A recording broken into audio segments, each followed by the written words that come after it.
Welcome back, and today I'm reacting to cops open door and found a woman nailed to floor. Okay. Why are you naked? So already it's starting off interesting. Clearly it's a case of a psychotic break. But still, I feel sorry for the woman. But sorry, just the fact that it starts off with him naked is interesting. So maybe they want to do that. I don't think I've done a body cam in a long time. So I was thinking, I'll watch a body cam and see what's going on. And I think this was, I think I picked an interesting one. All right. Don't forget to like, subscribe, and let's get into it. Why are you naked, man? Who told you I was naked? You have no clothes. Who told you that? Oh my God. Who told you I was naked? Who told you that? Yeah, this is the guy who's experiencing a psychotic break right off the bat. Yeah. Just the fact he was naked was enough, but now definitely a psychotic break. Looking at you. After receiving multiple reports of a naked man harassing residents at an apartment complex in Orlando, Florida, deputies quickly moved to get the situation under control. But this is only the beginning.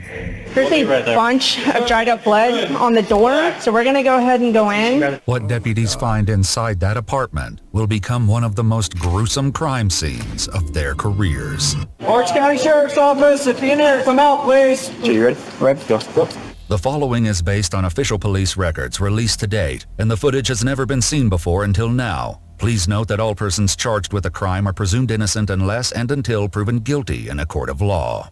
On July 29, 2021, deputies respond for the second time to an Orlando apartment complex after multiple 911 calls report a naked man acting erratically, screaming at residents, and peering into vehicles in the parking lot. When deputies responded to the first call earlier that morning, the man fled into an apartment before they could identify him. Now back at the complex, deputies spot him on the third floor and cautiously make contact.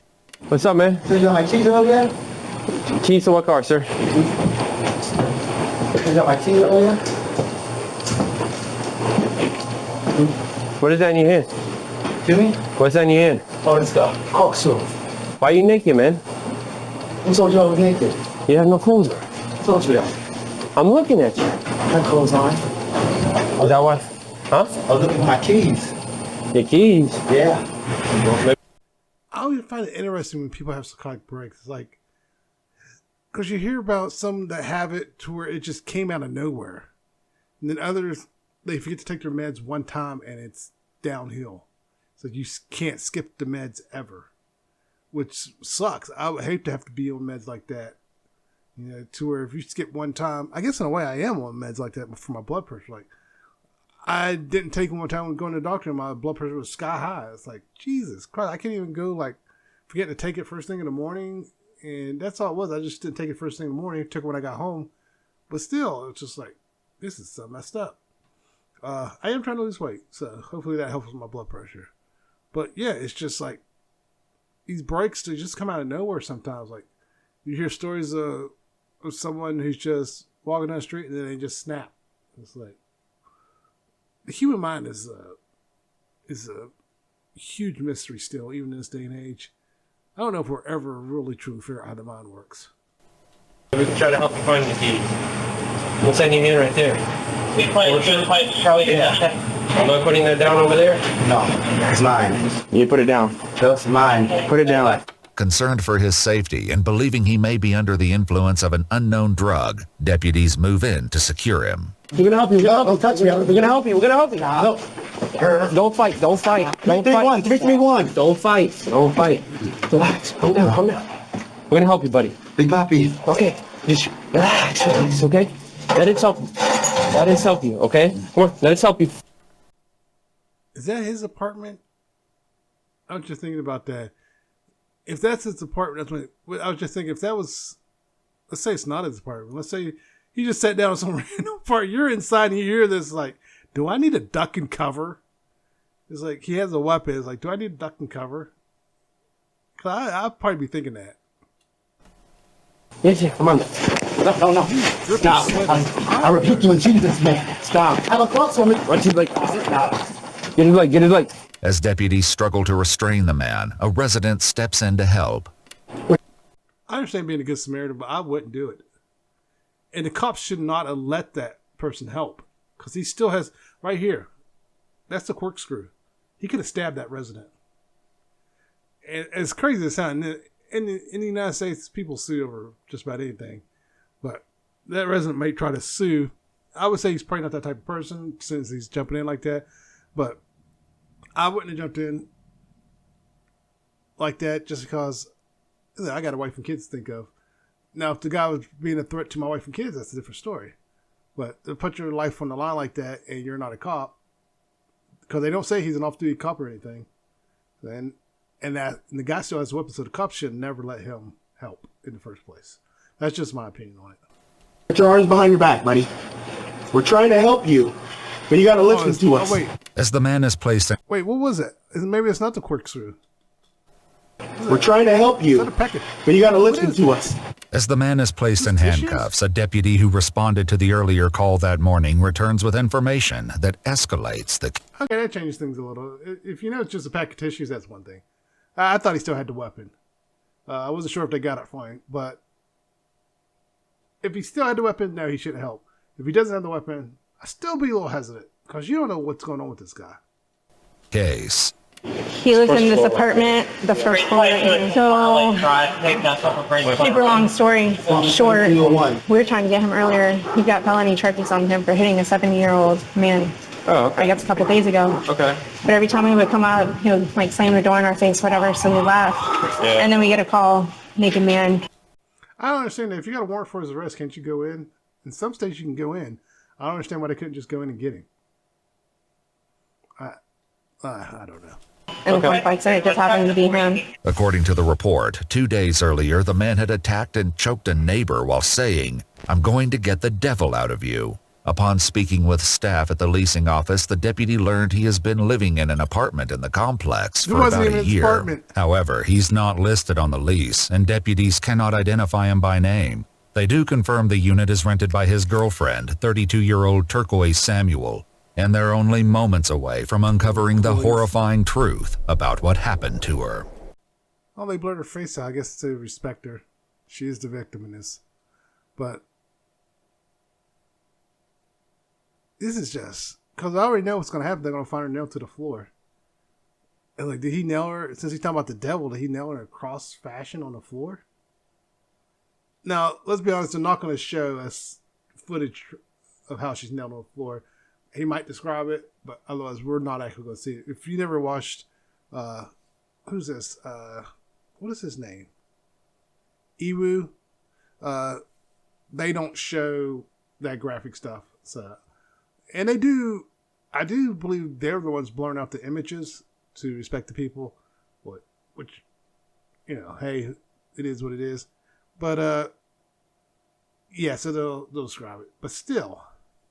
He has a psychotic break and she loses her life. So it's like, that's why I kind of wonder, was it coming? Was she able to, maybe it started and she got caught in it, you know, like she didn't realize that he was having a psychotic break. And then by the time she realized it was too late. So I've never been around anyone who's suddenly had a psychotic break. So I don't know if it just comes on all of a sudden or is it just gradual. And from just what I hear, in some cases it's gradual, sometimes it just happens. But even the ones that they say just happens, I kind of wonder if it was coming on gradual and just nobody knew it was happening because maybe that person just has what they call a quirky personality. When deputies arrive at her apartment to conduct a welfare check, something on the front door immediately catches their attention. What's going on there? That's dried blood. Huh? Dried blood. The last thing we want is when she's dead inside. This is all dried blood. With concerns for Turquoise's safety growing, a deputy makes contact with an upstairs neighbor to find out when she was last seen. Hey, bud. Can I talk to you? Yeah. Have you seen that guy before? Do you know him? Yeah, he knew his name. Okay. Does he look down here? Yeah. Who does he stay with? Do you know? His wife. His wife? Yeah. When was the last time you saw her? Aside from today. 2 days ago, and Do you know what kind of car she drives? they stared at her. Mercedes? So, if that car's here, is it likely that she would be here? They have 2 bikes. Yeah, there's 2 bikes. Deputies also speak with neighbors who live on either side of Turquoise's apartment. Both report hearing a woman screaming around 8 p.m. the night before, but neither called 911. While deputies regroup to plan... I know that all people probably watch this and think, oh, why didn't anyone call 911? Depending on where you live, sometimes you can hear people screaming all the time. I hear people screaming all the time. And there was a couple times I did call 911. One of them was I called 911 and because the guy was screaming outside. He was screaming, help me, help me. And you could hear him running. So we called 911. Like, yeah, there's some guy screaming outside, help me, help me, help me, running up the street. And the cops never came out. So I don't know what happened with that. But yeah, it was just like, you could hear him plain as day screaming, help me, help me. You sound like he was running for his life. So it's like, okay, I called 911 in that case. But other times, like I said, depending on where you live, you could probably hear people screaming all the time. And like, I'll hear people arguing. I'll hear people screaming. And then you hear them screaming some more. But sometimes it's like, it's the same people screaming all the time. So you don't take it serious. And I hate to say that. That's why I wonder about his psychotic break. Did it just come on or what happened? Maybe they argued a lot. You never know. We don't know the whole story. At least not right now. But yeah, depending on where you live, people won't call the cops. And even if you live in an upscale neighborhood, sometimes they won't call the cops because they don't want to get involved either. So yeah, so I can see why no one called the cops.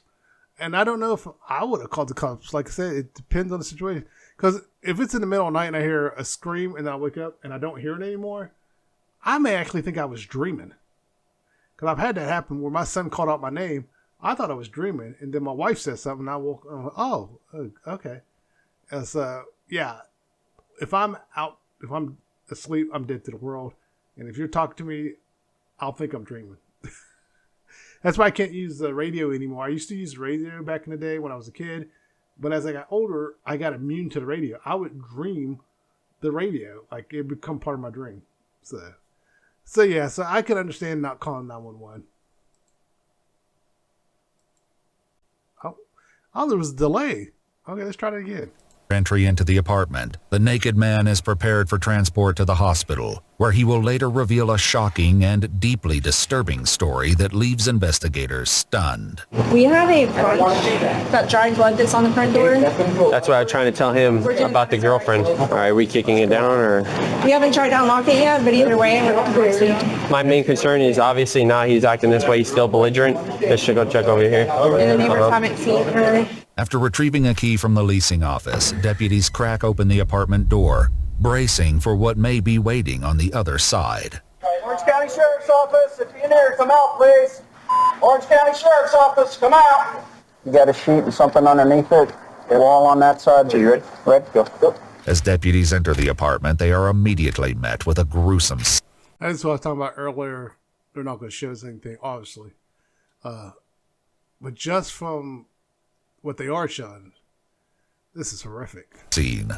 Blood is splattered across the walls with large dried stains across the floors. The blood doesn't just mark the apartment. It tells a story, vividly illustrating a vicious attack driven by extreme rage. Sorry, something just caught my attention. They had the fox's head watermark all real big in the center. I used to see these videos on other people's channels, and I was always wondering about that. So now I think that's why they do the watermark and they have the head floating around. So, hey, this is our video. We put the time and energy into this, which I don't blame them. Far as I know, I don't think they copyright strike anyone who watches their videos. So thanks for not copyright striking me. But yeah, I used to see these videos on other people's channels, and it makes sense that they gotta do this because people will steal your videos. I'm a nobody, so no one steals my videos. But yeah, gotta do what you gotta do. But yeah, the footage so far is just—is that a hammer? What happened? Oh, we'll find out. But still, well, maybe we'll find out.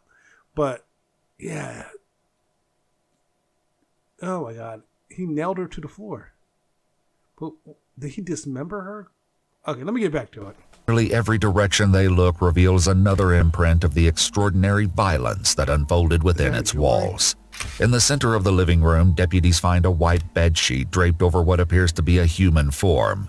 Upon lifting part of the sheet, they observe the head and shoulders of a deceased female lying on her back, confirmed to be Turquoise Samuel.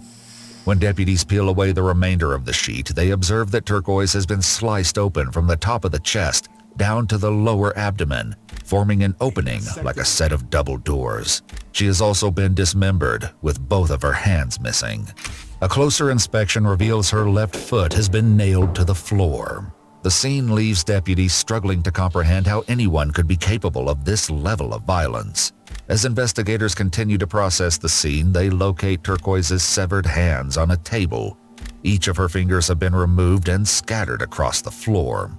They also discover multiple bloody footprints belonging to someone other than Turquoise. The area is photographed, and the evidence is collected for analysis.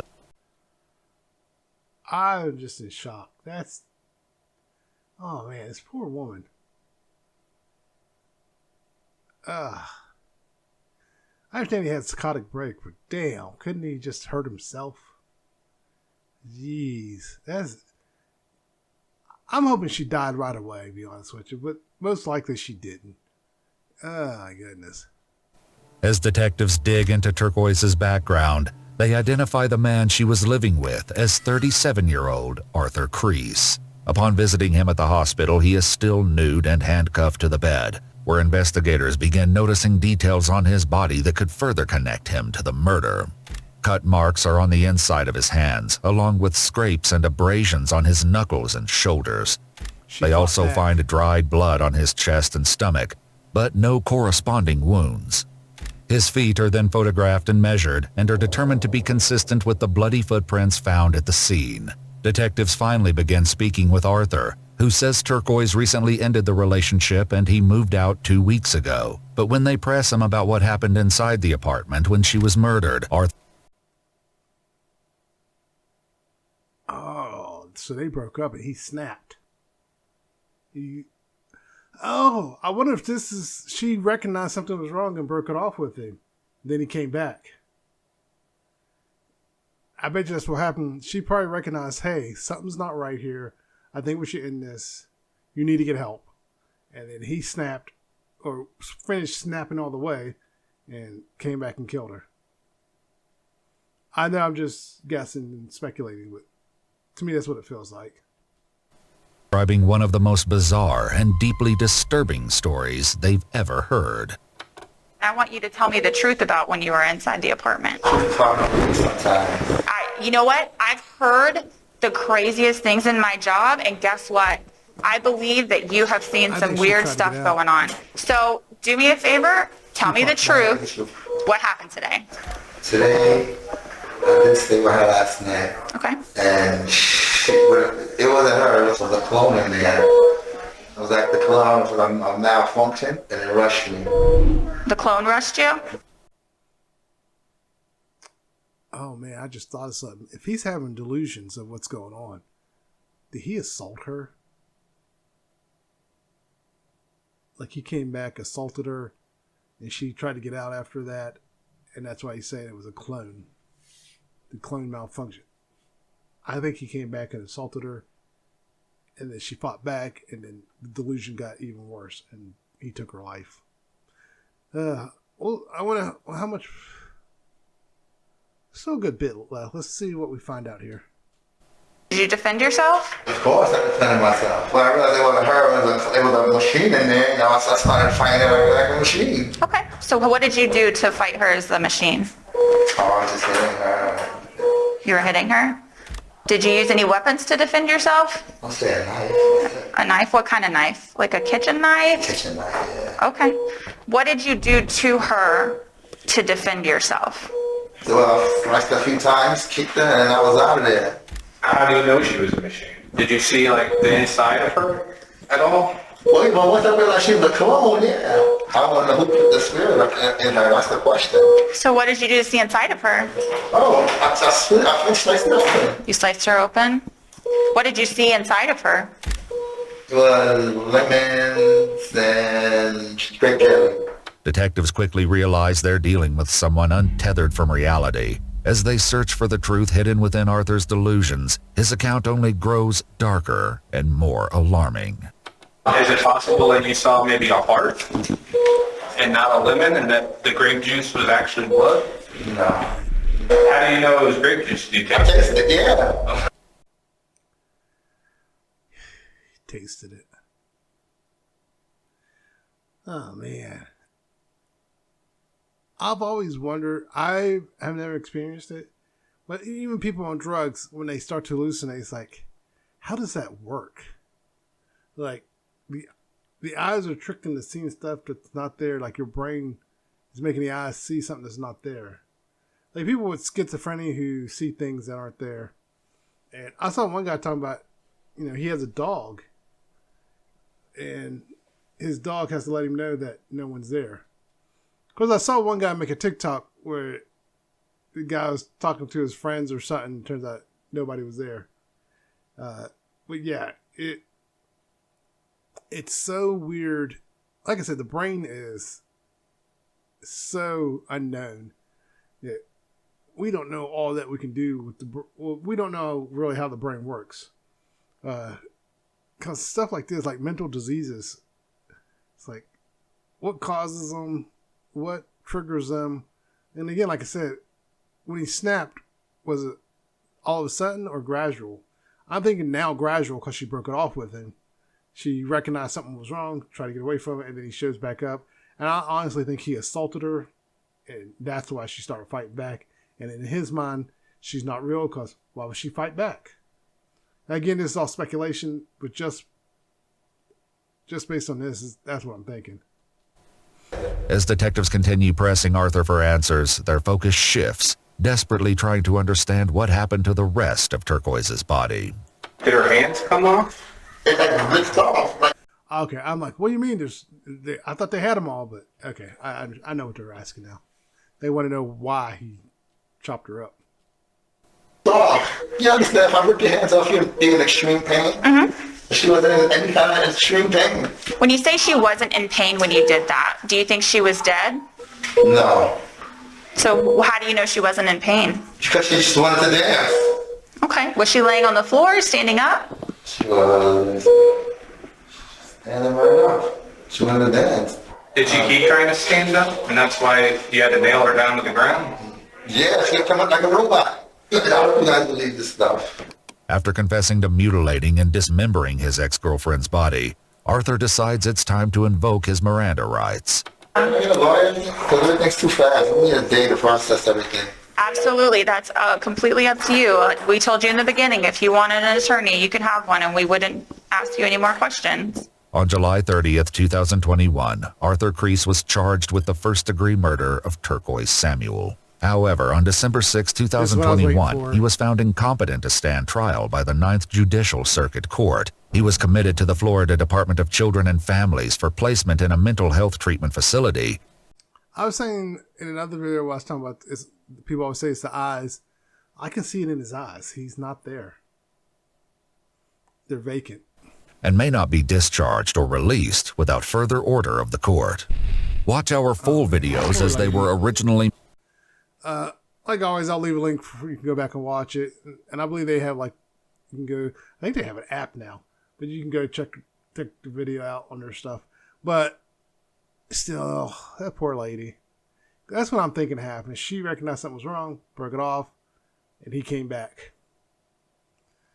So be careful out there, people. Not just ladies be careful, but everyone be careful.